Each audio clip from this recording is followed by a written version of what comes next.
Aloha and welcome to Healing Ways with Kayla Ray. Today I want to talk a little bit about joy and how to bring more happiness into our lives, even if it's in the smallest form. Oftentimes we get bogged down by all the seriousness of life, and things can feel down, sad, intense, full of responsibilities. So last week I thought I would try a little experiment with myself. And that's what this is all about. That's what this channel is about too. It's more me trying things in myself and learning about myself and then relaying and discussing with you how you feel about those things and seeing if you try them yourself. So last week I offered the suggestion that we try 5 minutes of intentional play. And that could be whatever we wanted. I offered some suggestions and ideas and said I'd check in with how it went. So I made a lot of interesting discoveries during this. There were some things that got me really into the state of joy, and there were some things that I found were less joy and brought other emotions like relaxation or contemplation or contentment. So it was interesting to notice the differences there. And I'll talk a little bit more specifically about what and why. I also noticed it was a little more difficult than I thought it would be. Even 5 minutes of doing anything seems like a chore, especially in this day and age where everything needs to be done instantly. There's a deadline for everything. We have to work extra hard. We have to pay a bunch of bills. We have to remember usernames and passwords, and there's just seemed to be a time slot for everything, and it's all filled. And for those bits that aren't filled, all we want to do is check out, watch a little TV, zone out on our phone. It was difficult to put in that 5 minutes, so I had to be really intentional and insistent upon myself. So that was already really interesting for me. But the things I tried were, I played with my cat, and that one actually brought some of the most joy. I think playing with children and animals, especially when you get really into it and use your full body and really don't look at the time, those things really can be helpful. So that was probably the most fun for me. I tried some art activities. One of the things, here's a coloring sample I did, which was really fun. And the reason I say fun like that is because there were bits of joy, but it was also, there was a lot of thought put into it. I had to pre-plan things where I was going to put colors. I found it relaxing, but because of that thoughtful part and because of a lot of the planning that had to go in it, it wasn't as fun, which was interesting. It made me think about what fun really meant, and I thought that was really good.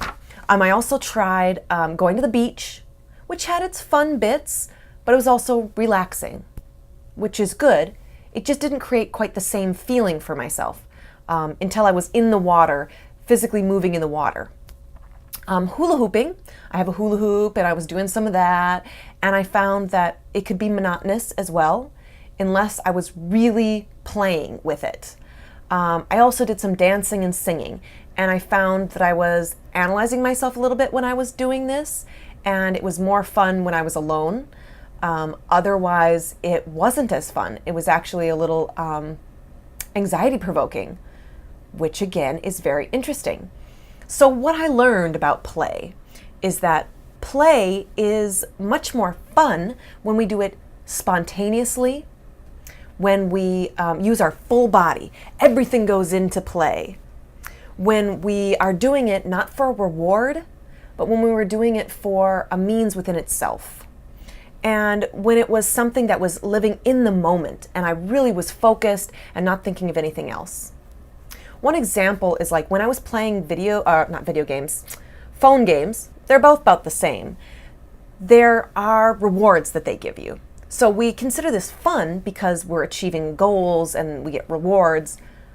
But when I actually analyzed the feeling out in my body when I was doing these things, the word wasn't fun. It was more of a task. There was bits of excitement, but there was actually a lot of stress. So that was interesting, and I think I'll put a lot of those to the side. They're not helping me.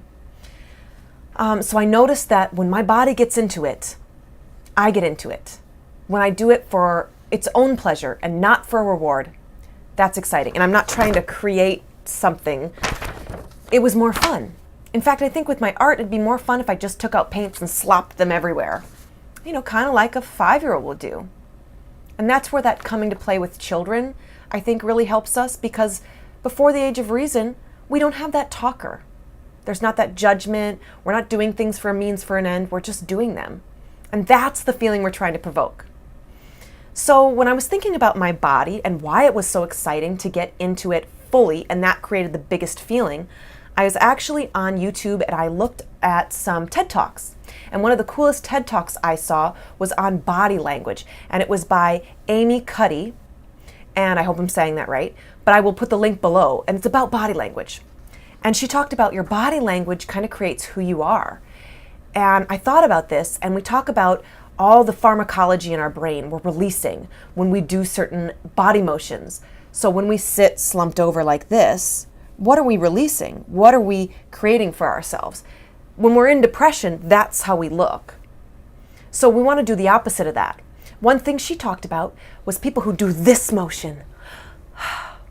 Right? Arms up, hands extended. This is like celebration, excitement, joy. We see people do this when they make big accomplishments in sports events and things like this, when they've crossed the finish line. So I thought, that's a really good idea. I'm going to start doing this at the end of the day when I'm done with work. So I've been doing this around my house just to see how it would go, right? Because our body is releasing our hormones, our endorphins, our neurotransmitters. And we are the best pharmacologists we have. We might as well use that. So in my line of work, I sit most days. And I notice I sit kind of like this instead of like this. That's probably creating some sort of pharmacological mess in there that I'm not even realizing. There's a lot of minor tweaks I could do that might actually change my physiology. It's very interesting. I really recommend you go take a look at that. So this week, to create joy, just look at your body. What are you doing with your body, and what is it communicating to itself, to others? Are you communicating joy and excitement? Are you communicating confidence? Are you communicating thoughtfulness? Or are you communicating being bummed, being small, being powerless, being less than? Things to think about. I don't know. I'm really going to watch myself this week. I'll let you know how it goes. And I'm going to put in some intentional body language. So I suggest try it. What's the worst that could happen? In fact, if you're feeling really bummed, one thing they suggest is put a pencil in your mouth and it'll create a pseudo smile. And if you do this for about 5 minutes, you will feel the feelings and release the chemicals of a smile. So it's not that we're trying to trick ourselves into something, but they do have that phrase, fake it till you make it. Sometimes if you tweak something very small, it can actually make a ripple effect in your life. So give your body language a try. Try and create happiness in your body to tell your body that this is what you want. Good luck, and thank you for listening to today's Healing Ways. Until next time.